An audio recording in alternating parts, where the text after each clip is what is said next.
Sobat Minsa, selamat datang di edisi perdana SOP, Salut on Podcast. Tempat di mana kita akan menghadirkan sosok-sosok inspiratif dan sukses serta mempunyai berbagai prestasi. Pada edisi perdana kali ini, tentu saja kita akan menghadirkan siapa lagi kalau bukan Kepala Salut Majalengka, yang mana pada tahun 2017 saya bersama beliau mendirikan Pokjar UT Majalengka, yang kemudian pada tahun 2021 berubah menjadi Salut. Nah, kita akan mengetahui dari masa kecil beliau sampai mencapai berbagai prestasi. Assalamualaikum Pak Haji Joko. Waalaikumsalam warahmatullahi wabarakatuh. Sehat ya? Alhamdulillah sehat Pak Ferdi ya. Baik, Pak Joko, untuk awal perkenalan ini boleh diceritakan sebenarnya siapa sih sosok Joko Setiono itu? Ya, terima kasih. Jadi saya itu kan aslinya dari Klaten ya. Klaten dan Jawa Tengah ya Pak ya? Betul, Jawa Tengah. Saya kesini itu kebetulan istri saya orang Majalengka. Nah, dari situlah saya sebagai guru honorer ya, melamar, servis komputer dan sebagainya. Sampai hari ini alhamdulillah diterima PNS. Alhamdulillah. PNS di tahun berapa Pak tepatnya? Itu tahun 2015. 2015. Ya, 2015 saya diterima PNS. Sebelumnya saya honorer sebagai guru, kemudian sebagai teknisi komputer, aktif sebagai guru TIK di SMA. Jadi teman-teman saya itu banyak di SMA, kepala sekolah. Dulu saya juga mengelola aset ya, aset Pemda itu. Dan sekarang hari ini saya kerja di Dinas Pendidikan. Dinas Pendidikan. Ya. Tepatnya sebagai apa Pak? Saya diamanai oleh pimpinan sebagai kasih perencanaan. Kasih perencanaan, baik. Betul. Sekilas Pak Joko menyampaikan servis komputer, bahkan pernah kerja di pabrik dan seterusnya gitu ya. Iya. Artinya memang sesuatu yang didapat saat ini kan tidak instan gitu Pak ya. Betul, betul. Nah, pasti kalau kita ingin menarik benang merah, karena memang kan SOP ini mudah-mudahan bisa menjadi inspirasi gitu ya. Iya. Kalau ditarik benang merah sampai Pak Joko berada pada titik ini gitu ya, sebagai katakanlah pejabat di Dinas Pendidikan, kemudian juga Kepala Salut, itu apa yang membuat Pak Joko bisa terus menapaki tangga-tangga kehidupan dari mulai bawah sampai titik ini Pak? Ya, jadi dengan saya betul-betul bergerak dari bawah ya, dan saya juga tidak punya orang-orang kuat di Majalengka. Backing nggak punya. Betul ya, karena orang Jawa saya, ya. Iya, saya dari Jawa ke sini, hidup di sini. Teman saya itu hanya istri saya. Nah, akhirnya saya sebagai teknisi komputer, kemudian memiliki relasi, ya, kemudian ngajar. Disitulah saya betul-betul merasakan bahwa dari bawah sebagai tenaga honorer, guru honorer, betul-betul saya merasakan. Dan sampai hari ini saya sebagai diamani pejabat. Dan saya betul-betul bisa merasakan bagaimana dari bawah, kemudian di tingkat middle ya. Ini luar biasa, pengalaman yang tak bisa terlupakan dan membantu saya menjadi diri saya sendiri gitu. Dan alhamdulillah sekarang mendirikan Salut berkat kerja keras dulu dari awal, merangkak dari bawah ya. Sehingga memanage dan sebagainya, ini adalah pengalaman yang tak bisa terlupakan. Dan ini ya pengalaman betul-betul menarik kalau diungkap secara dalam. Baik, berarti saya bisa mengambil satu kata kunci dari tadi yang Pak Joko paparkan, itu adalah kerja keras ya. Karena privilege tidak dipunyai oleh Pak Joko ya, privilege ordal gitu ya. Orang dalam punya. Juga tidak ada di Majalengka gitu ya. Ada. Karena memang dari Jawa Tengah, kemudian juga anak konglomerat juga bukan ya Pak ya. Gitu. Jadi memang kerja keras dan konsisten ya Pak ya. Nah, ingat, saya menarik satu hal begini. Ketika saya bekerja, apa yang bisa saya berikan ke lembaga? Dan saya tidak pernah memikirkan apa yang didapatkan nanti dari lembaga. ketika saya bekerja secara sungguh-sungguh, memberikan prestasi yang terbaik, saya yakin pendapatan itu akan mengikuti. Nah itu yang akan menjadi kunci pokok dari saya itu. Nah berarti salah satu value selain tadi kerja keras, juga ketika dimanapun Pak Joko berada itu yang penting apa yang bisa saya berikan gitu ya. Betul. Tidak ujug-ujug belum sudah menanyakan saya bisa dapat apa. Nah gitu itu, kan? iya. Gitu ya.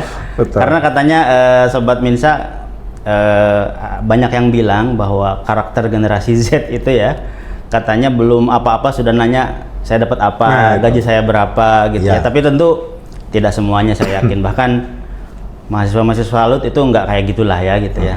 Nah ternyata itu salah satu nilai kunci dari Pak Joko, dari kerja keras, kemudian juga bisa memberikan apa ya, tidak menanyakan dulu dapat apa.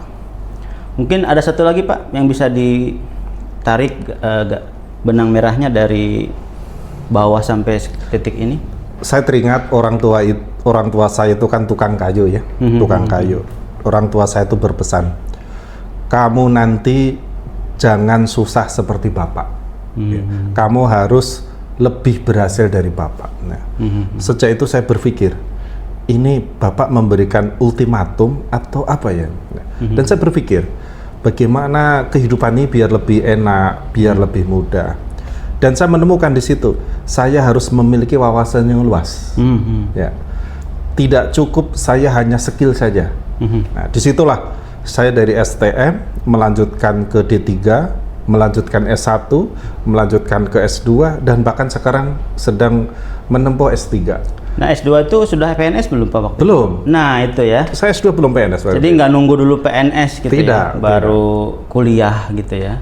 Betul. Atau baru S2 gitu. Nah itu juga pelajaran penting teman-teman. Jadi kerja keras ya, apa yang bisa kita berikan di tempat manapun kita berada, dan tidak berhenti belajar ya, tidak menunggu kesempatan datang, tapi kesempatan dijemput Pak ya. Betul. Jarang loh, belum PNS tapi udah S2 gitu ya. Jarang banget ya. Dan kemarin ketika saya kuliah S3, posisi saya itu masih setap.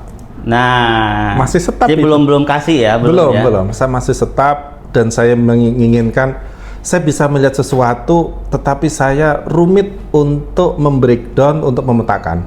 Sehingga kalau dibaratkan potret saya itu kok buram memotret suatu keadaan. Alhamdulillah sekarang dengan kuliah S3 memotret suatu keadaan bisa lebih jernih. Berarti mungkin bisa satu lagi tuh nilai yang saya tangkap. Ya. Jeli melihat peluang gitu. Betul. Masih staff ya, artinya belum menjadi pejabat tapi sudah mau S3. Berarti terlihat di situ ada peluang. Termasuk mendirikan Salut juga ya. Kan kita melihat peluang bagaimana di Majalengka ini dan sekitarnya banyak yang ingin kuliah negeri tapi murah gitu ya. Maka Salut didirikan gitu ya Pak ya. Nah itu saya melihat kenapa di Majalengka ini kok perkembangannya agak susah gitu ya, dari terutama tingkat pendidikan. Ternyata kehadiran perguruan tinggi itu sangat dipentingkan di suatu daerah. Dari situlah saya memiliki sebuah keinginan menghadirkan perguruan tinggi yang berkualitas untuk masyarakat Majalengka. Baik, nah perguruan tinggi yang berkualitas, Salut ya, Sentral Layanan Universitas Terbuka. Pertanyaan sederhananya, kenapa Pak Joko ya waktu itu dengan saya memilih mendirikan universitas terbuka, tidak yang lain? Nah, itu kira-kira gimana Pak? Itu prosesnya ternyata panjang ya kalau saya flashback gitu ya. Saya pernah diajak teman tuh mendirikan akademik, mendirikan S1. Tapi ternyata rumitnya luar biasa untuk mendirikan sebuah perguruan tinggi. Nah, setelah melihat-lihat metode pembelajaran, biaya, kemudian teknis perkuliahan, akhirnya saya memilih universitas terbuka. Karena luar biasa, kemudahan-kemudahan yang diberikan di UT itu tidak terdapat pada perguruan tinggi yang lain. Baik, tidak terdapat pada perguruan tinggi lain. Contohnya apa Pak? Nah, contohnya misalkan di UT itu kan tidak ada skripsi ya. Skripsi nggak ada coba. Saya sampai heran, ini perguruan tinggi nggak ada skripsi. Sampai saya tanyakan ke Pak Rektor waktu itu. Pak Rektor, ini bagaimana cara menjamin anak-anak berkualitas? Ternyata jawabannya desain kurikulum. Desain kurikulum itulah yang dipadukan dengan dunia kerja. Tidak ada skripsi. Yang kedua adalah maaf Pak, saya potong. Ya. Kan ada aja yang beranggapan UT nggak ada skripsi, berarti mahasiswa abal-abal dong. Nah, itu gimana Pak? UT itu adalah negeri. Nah, ini mungkin banyak orang yang tidak paham ya. Negeri ya. Bahwa UT itu negeri. Nah, kemudian desain dari kurikulum UT ini sudah lama. Dari tahun 1984 sampai hari ini, sehingga UT itu sudah memiliki desain hasil dari evaluasi selalu diperbaiki, itu luar biasa. Semua dosen-dosen itu mengakui keren untuk kurikulum UT. Oh, berarti kuncinya di kurikulum ya Pak? Betul, ya? di kurikulumnya itu. Kurikulumnya itu memang sudah didesain sedemikian rupa sehingga tidak perlu ada, atau tanpa skripsi pun sudah bisa menguji kualitas mahasiswa gitu ya Pak? Betul, bahkan kalau perguruan tinggi lain itu 4 bulan ya perkuliahan, di UT itu hanya 2 bulan. 2 bulan ya? Sudah desain kurikulumnya dibuat sedemikian rupa, dipadukan, beranalisa kritis, dan pembelajarannya hanya separohnya dari perguruan tinggi yang lain. 2 bulan, 8 kali pertemuan. Nah, itu salah satu keunggulan yang lain. Jadi tadi sudah ada 3 poin yang saya tangkap dari Pak Joko. Kenapa harus UT? Kenapa mendirikan UT di Majalengka? Salut ya. Pertama negeri, tentu saja perguruan tinggi negeri. Ke-45 Pak ya? Tahun 1984 ya? 84. Perguruan tinggi negeri ke-45 tahun 84, kemudian tanpa skripsi. Nah. Tanpa skripsi tapi kualitas tetap jos. Betul. Terbukti itu ya Pak ya? Pegawai negeri ya? Nah, kemarin tahun 2019 itu kan penerimaan CPNS itu paling banyak itu UT. UT mendominasi. Dan di situ saya kan berbincang-bincang dengan yang masuk ke sebagai guru ya. Kira-kira menurut kalian kenapa kok bisa tertinggi di dalam penerimaan CPNS? Mereka menjawab begini. Soal-soal ujian kemarin itu adalah soal-soal yang kami kerjakan ketika mengerjakan tugas. Makanan sehari-hari berarti ya? Itu sudah terbiasa. Sudah terbiasa ya. Gitu.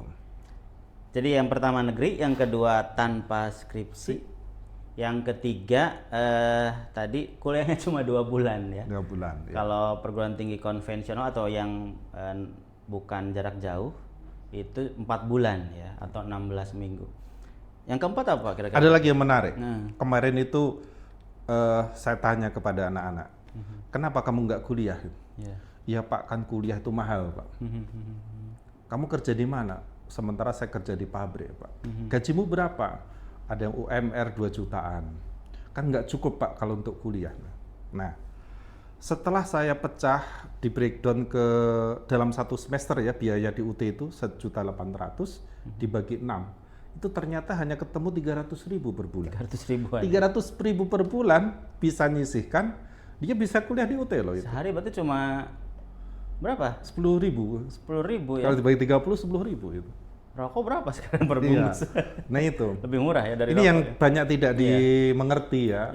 Masyarakat itu tidak paham bahwa sudah berkualitas, biaya murah pula. Nah ini perlu disosialisasikan. Ini yang keempat nih. Yang keempat. Negeri tanpa skripsi, kuliah cuma 2 bulan, murah ya. Dan mohon maaf nih, tanpa bermaksud mengecilkan yang lain, sekarang kan lagi musim nih Pak, perguruan tinggi negeri yang lain tuh UKT-nya dinaikkan. Ya. Gitu ya. Nah, UTMA kan gimana Pak? Tetap nggak? UT tetap. Belum ada rencana naik ya Pak ya? Belum ada rencana. Jangan sampai lah ya Pak ya? Iya. Jadi tetap murah ya. Kan saya lihat kan di berita-berita kan pada demo tuh UKT ujian UKT itu uang kuliah tunggal. Uang kuliah tunggal. Naik gitu ya. Ternyata UTMA tetap murah. Masih ada lagi Pak poin yang kelima? Ada. Jadi begini, dengan kuliah di UT, jadi orang tua itu tidak perlu khawatir. Khawatir misalkan anaknya harus kos, contoh di Bandung atau di Jogja gitu ya. kita harus nyarikan tempat kos, suasana lingkungannya seperti apa, pergaulannya bagaimana, kan kita tidak bisa memantau. Nah, dengan kuliah di UT itu, ya anak mah tetap dengan orang tua. Jadi orang tua tenang ya. Bahkan kalau orang tuanya agamis, anak-anak dititipkan di pondok. Nah, pondok sambil kuliah di UT. Kalau di rumah juga mereka tidak perlu kos ya. Kemudian biaya hidup juga ditanggung orang tua. Artinya pengeluaran ini benar-benar ditekan seminimal mungkin. Nah, itu keunggulan yang selanjutnya. Nah, ini menarik nih teman-teman. Tadi Pak Joko menyampaikan orang tua tidak perlu khawatir. Ini beberapa tahun yang lalu rame nih, walaupun kita bisa pertanyakan juga hasil surveinya. Jadi ada survei di sebuah kota di Jawa Tengah ya, di kota yang disebut kota terpelajar. Ya. Hasil survei itu menyatakan kalau nggak salah 95% ya remaja putri itu sudah nggak perawan. Otomatis kan ketika itu heboh banget Pak. Jadi sampai banyak perguruan tinggi swasta di kota tersebut tutup ya, karena memang saking takutnya orang tua menitipkan anaknya gitu ya. Betul. Nah maka ini jadi ya kita nggak tahu lah, katanya ada yang membantah juga hasil survei itu, tapi itu persoalan lain ya. Tapi poinnya adalah ketika si anak bapak ibu itu tetap di rumahnya karena UT itu bisa dari rumah kuliahnya ya. Betul. Secara online. Kekhawatiran itu menjadi tidak ada Pak ya. Betul. Dan juga kan nggak perlu keluar biaya ya untuk ngekos gitu ya. Ngekos nggak ada. Luar biasa, ini memang saya salut betul. Sesuai dengan namanya ya, salut ya. Salut ya. Si pendiri UT ini ya, mendirikan UT ini sudah memikir jauh ke depan. Bagaimana masyarakat di Indonesia yang jauh di pelosok itu bisa terjangkau dengan pendidikan. Itu salah satunya UT. Karena UT ini negeri, kualitasnya terjamin ya, terjamin. Kemudian biayanya sangat murah. Nah, terus ada lagi nih keunggulan yang lain, yang yaitu keenam berarti ya. yang selanjutnya. Jangan khawatir masuk ke UT diterima atau tidak. Nah, ya, ini kan terkadang was-was, nanti saya diterima atau tidak. Di UT itu semuanya diterima, tidak ada membeda-bedakan, mau yang kaya, miskin, nilainya bagus dan jelek, semuanya diterima. Termasuk dari PKBM. Berarti nggak ada tes masuk Pak ya? Tidak ada tes masuk. Nggak ada tes masuk ya? Nggak ada tes masuk, ingat. Langsung masuk aja? Langsung masuk UT itu. Langsung masuk ya? Iya, jadi luar biasa ini kan. Nggak ada kan perguruan tinggi semuanya pakai tes. Yang negeri ya ada yang tes negeri, ya? Yang negeri ya? Yang negeri pasti ada tes pasti masuk, ada tes, pasti iya. ada kuota, ada nih passing grade dan seterusnya lah ya. Ini UT udah negeri kok, tinggal masuk aja gitu. Betul. Nah, dengan kelebihan-kelebihan itu setelah saya pahami, sehingga saya ingin sekali menghadirkan UT itu di Majalengka. Dengan Salut ini, sentra layanan universitas terbuka. Sehingga kemudahan-kemudahan tadi itu masyarakat Majalengka dapat menikmatinya. Mereka mudah bersekolah, mencari UT gampang gitu kan. Difasilitasi Salut inilah. Nah, itu ya motivasi saya sehingga pendidikan di Majalengka biar meningkat. Gitu. Oke, baik. Paling tidak ada 6 keunggulan yang saya catat, yang tadi Pak Joko terangkan, kenapa UT itu memang layak ya untuk dijadikan pilihan untuk melanjutkan ke pendidikan tinggi. Namun tetap kita juga masih melihat ya Pak ya, ada kekhawatiran-kekhawatiran di masyarakat atau ada tadi miskonsepsi, misunderstanding, ketidaktahuan. Contohnya anggapan Pak bahwa UT itu khusus untuk yang sudah berumur dan khusus untuk yang sudah bekerja saja. Ini benar nggak Pak anggapan ini Pak? Memang karena dulu itu UT adalah sambil kerja gitu. Jadi image-nya itu adalah yang sudah tua-tua. Iya. Nah, dan ternyata hari ini dibuktikan jurusan pendidikan khususnya PGSD dan PG PAUD lulus tahun ini bisa langsung daftar ke UT. Ya, ini sangat-sangat dinantikan. Sebelumnya gimana tuh Pak? Sebelumnya kan mereka harus nunggu dulu 1 tahun minimal ya. 1 tahun baru lulus tahun ini, tahun depan baru bisa daftar ke jurusan yang pendidikan khususnya. Itu mulai kapan, Pak? Nah, mulai semester ini dan sekarang sudah buka pendaftaran. Mulai semester langsung ini daftar itu. Lulus SMA, SMK, aliyah atau paket C gitu ya? Paket C, iya. Bisa langsung daftar ke Fakultas Pendidikan ya. Di situ ada apa, Pak? PGSD dan PG PAUD. PG PAUD ya. Nah. Jadi guru SD, guru TK dulu kan harus ngajar dulu setahun minimal ya. Berarti kan otomatis harus sudah lulus tahun dari SMA atau SMK gitu ya. Sekarang bisa langsung daftar, Pak? Langsung daftar sekarang ini. Luar biasa ya. Jadi anggapan untuk yang berumur, untuk yang sudah kerja itu juga tidak benar ya, Pak ya? Tidak benar. Dan bahkan sekarang lebih banyak dari yang fresh graduate itu, jadi mereka bekerja sambil kuliah. Ini trennya sudah mulai naik juga. Trennya sudah mulai naik. Kemudian anggapan bahwa UT itu khusus untuk guru katanya. Itu gimana, Pak? Memang dulu karena program pemerintah ya. Awal-awal itu kan booming itu karena hal tersebut.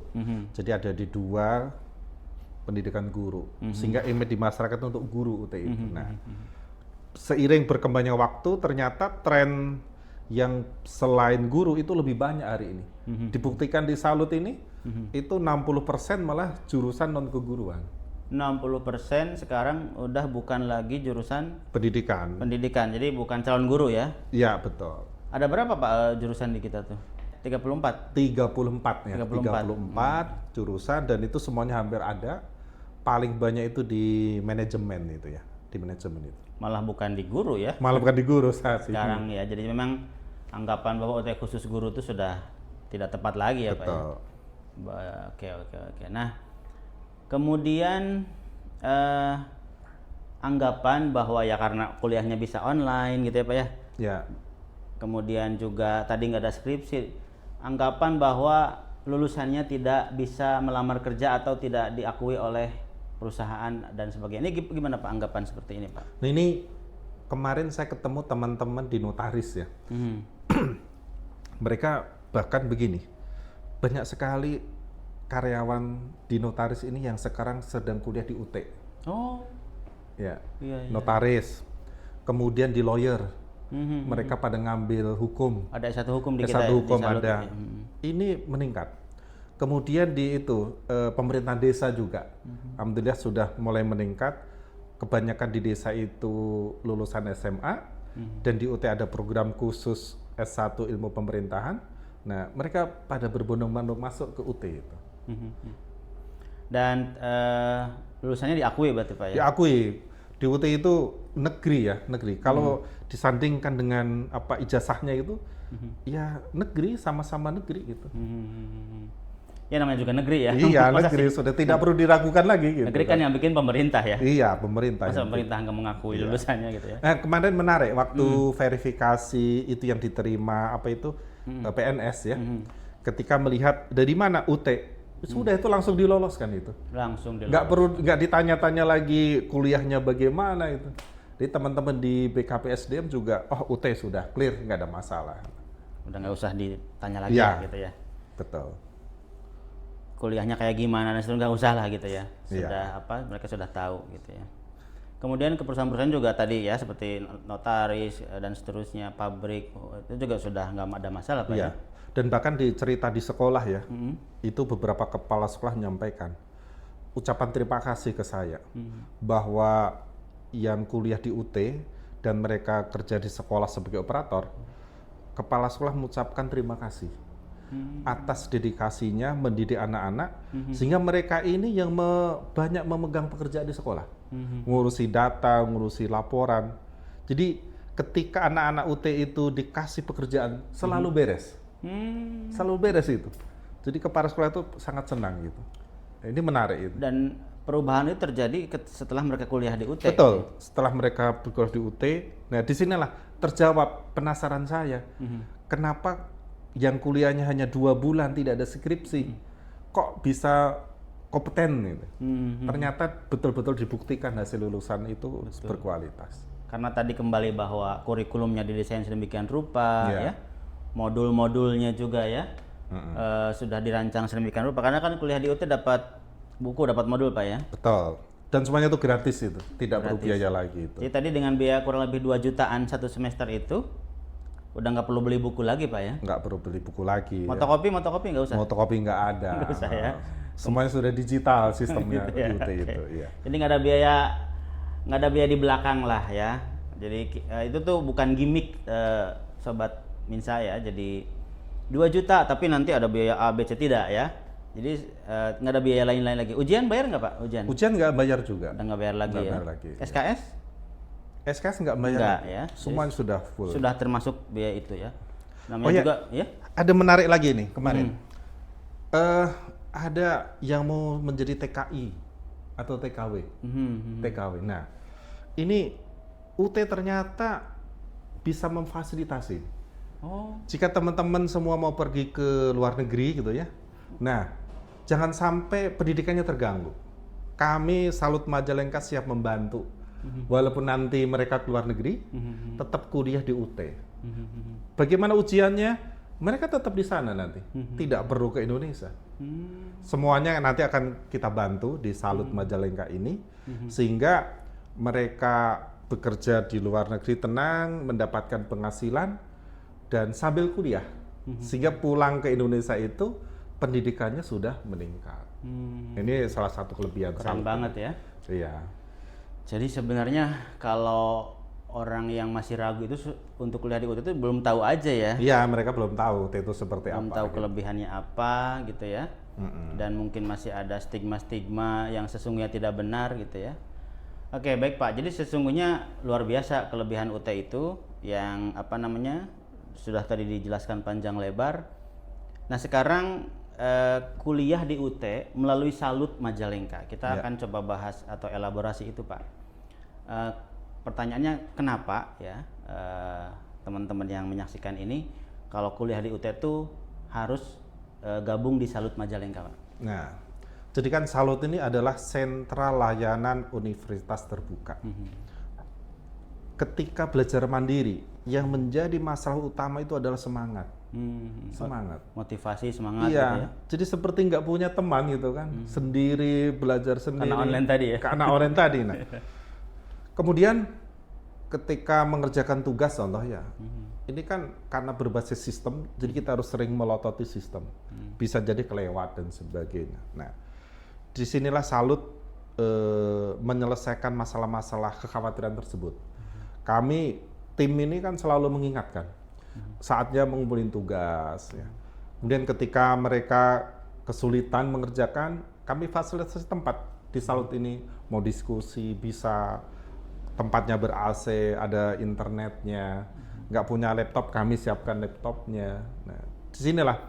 Dan selalu teman-teman ini mendampingi di sisi akademik ya, itu didampingi. Nah, sehingga sangat berbeda jauh antara mandiri dengan bergabung ke Salut. Dan itu yang mandiri itu kan pada iri itu, akhirnya mau ikut Salut gitu. Jadi banyak yang mandiri gabung ke Salut? Betul, itu karena melihat fasilitas yang diberikan itu, mereka akhirnya gabung ke Salut. Kelemahan-kelemahan yang mungkin muncul akibat kuliah online itu ditutup oleh hadirnya Salut, itu mungkin Betul. secara singkat seperti itu Pak ya? Seperti itu. Tadi boring atau bosen ya. gitu ya, nggak ada temen, Ada teman. Gitu ya. Turunnya semangat, kelupaan jadwal-jadwal ya, Jadwal tugas, ujian dan seterusnya semuanya di backup oleh Salut, bahkan sampai bantuan-bantuan belajar juga disediakan Pak ya? Betul. Tapi perlu diingat begini, ketika mau kuliah di UT harus difokuskan niatnya bulat. Tidak boleh punya anggapan yang penting saya bayar lulus, nggak boleh itu. Salut itu adalah sebuah perguruan tinggi negeri menjaga kualitas. Jadi mau nggak mau teman-teman akan berubah, mindset akan berubah ya, kemudian wawasan akan berubah.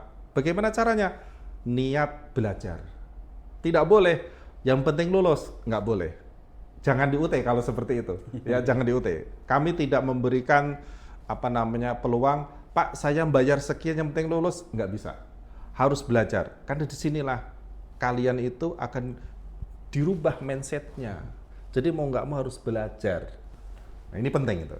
Jadi kan salut ini atau UT dan UT yang di sini ada salut, itu bukan STIE Pak ya. Jadi ada plesetan STIE itu sekolah tidak ijazah untuk katanya. Jadi apa namanya? Ya tadi seperti yang Pak Joko katakan, bayar udah dapat ijazah gitu ya. UT itu bukan seperti itu. Bukan seperti itu. Makanya tadi kan seperti Pak Joko bilang juga bahwa perubahan perilaku, perubahan skill itu terasa banget ya. Dan yang mengatakan itu bukan orangnya tapi penggunanya. Betul. Misalnya tadi guru berarti penggunanya itu kepala sekolah gitu ya. Kemudian pegawai pabrik berarti bosnya dan seterusnya gitu ya. Betul yang sekali. mengatakan ada perubahan ya. Kenapa? Karena memang prosesnya dijalani dengan baik gitu ya. Tidak tadi bayar ijazah UT itu bukan seperti itu ya. Prosesnya dijalani tapi salut siap membersamai terus gitu Pak ya. Ya. Jadi kita salut ini mendampingi mahasiswa, memotivasi, mengingatkan. Pokoknya kami bimbing ya. Dari dia tidak tahu harus bagaimana, jangan khawatir.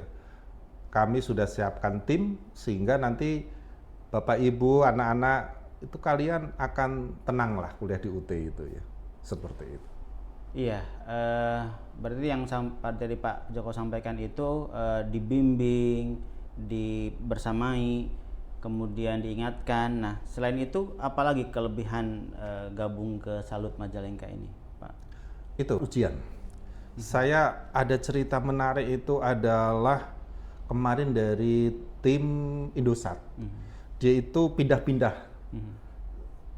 Terkadang sekarang di Cirebon, nanti di Garut. Dia pindah-pindah. Nah, sehingga mereka pusing memilih perguruan tinggi, ya. Nah, dengan bergabung ke Salut, itu nggak ada masalah itu. Misalkan Bapak kerjanya di mana? Di sini. Nanti kita pindahkan itu tempat ujiannya itu. Kami semua yang mengurus itu. Tinggal bilang, Pak, bulan ini saya berada di sini. Nah, nanti kami urus itu. Itu Salut hadir menyelesaikan masalah tersebut itu. Kelebihan yang tadi Pak Joko sampaikan itu dari mulai membantu perkuliahan kemudian sampai ujian itu kan akademik. Selain akademik apa lagi Pak kelebihan di Salut ini? Kelebihan yaitu dengan adanya Salut berinteraksi ya. Selain itu kita berinteraksi bagaimana menemukan tempat berkumpul. Kan kalau online itu masing-masing di rumah. Jadi seperti nggak punya teman. Nah, dengan adanya Salut mereka ada titik berkumpul. Sehingga ya seperti kuliah di tempat yang lain seperti. Berarti mahasiswa UT itu kalau gabung di Salut itu punya kegiatan lain selain kuliah ya Pak ya? Iya, seperti kemarin kita ada makrab itu ya. Jadi makrab itu apa tuh Pak? Malam keakraban. Malam keakraban. Ya. Sehingga kita di situ saling diskusi, bercerita kerja di mana, keinginan ke depan apa, ya suasana kekeluargaan itu, itu luar biasa itu. Itu kan nggak mungkin loh kalau misalkan pemuda-pemuda umum tiba-tiba ngadakan makrab kan, nggak mungkin itu. Nggak saling kenal sebelumnya. Nggak saling kenal. Lewat Salut inilah kita adakan hal tersebut. Kegiatan mahasiswa selain makrab apa lagi Pak? Kita ada olahraga juga ada. Olahraga. Ada badminton di sini kita siapkan. Kemudian ada tenis meja ya. Kita siapkan. Kemudian dulu juga pernah ada itu yang komputer itu ya. Anak-anak suka komputer. Berarti workshop ya. Kemarin juga ada kecantikan ya. Kecantikan di sini juga ada. Dan misalnya kita juga akan mengadakan workshop yang lain ya, kayak sosmed ya. Oh iya betul. Digital marketing gitu. Sudah dijadwalkan. Akan terus ya Pak ya. Nah itu untuk membekali skill-skill mahasiswa UT dan untuk umum juga. Kami siapkan untuk umum itu. Baik. Kayaknya waktunya sudah cukup nih Pak ya. Kita bincang-bincang karena kalau kalau dikupas terus memang ini kayaknya 5 jam juga belum selesai gitu Pak. Jadi kita nanti bisa di episode selanjutnya Pak ya. Oh siap, nggak apa-apa. Nah mungkin closing statementnya atau kata penutupnya Pak yang bisa disampaikan kepada Sobat Minsa nih. Ya, jadi dengan hadirnya Salut Majalengka ini mendekatkan layanan UT yang tadi sudah kelebihannya kita jelaskan, silakan manfaatkan sebaik-baiknya. Kami hadir untuk Anda semua. Jadi UT negeri yang hadir di Majalengka, yaitu dengan Salut Majalengka ini adalah sebuah perwujudan perguruan tinggi negeri yang sudah dicanangkan dari tahun 1984. Sayang jika tidak dimanfaatkan oleh masyarakat Majalengka. Nah itu, silakan dimanfaatkan sebaik-baiknya. Manfaatkan keberadaan Salut Majalengka ini. Ya. Itulah kata penutup dari Pak Joko yang juga menjadi penutup bagi SOP edisi perdana ini. Jangan khawatir, akan ada episode selanjutnya menghadirkan narasumber-narasumber yang juga inspiratif, orang-orang sukses, orang-orang yang bisa kita ambil pelajaran-pelajarannya ya. Jadi terus ikuti SOP Salut on Podcast. Sampai jumpa.